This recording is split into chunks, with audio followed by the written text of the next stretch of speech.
se kilpailu 109 joo. Näin olemme saavuttaneet halutun lämpötilan, joka etukäteen asetettiin. Laakeri on kauttaaltaan sen lämpöinen. Ei mitään kiirettä, se lämpö siitä ei karkaa välittömästi. Ennen kuin me asennetaan laakeri paikalleen, me ollaan öljytty pinnat kevyesti välisuosteen ja sen takia, että niitä ei muodostu siihen. Tietysti tässä kohtaa kädessä pitää olla lämpöä kestävä hanskat. Noin, se meni vastettaan vasten. Pidetään hetken aikaa, että se pysyy siinä. Ja näin.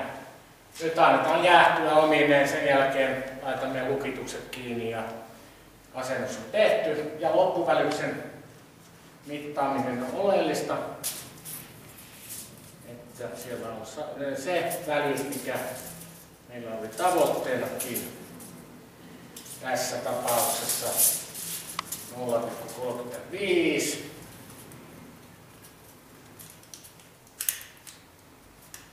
Se on nahkea vielä tässä kohtaa, mutta se on lämmin.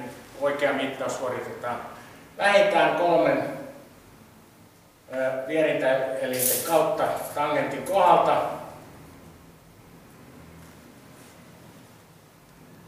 Ja tämän jälkeen lukitukset päälle ja asennus on valmis.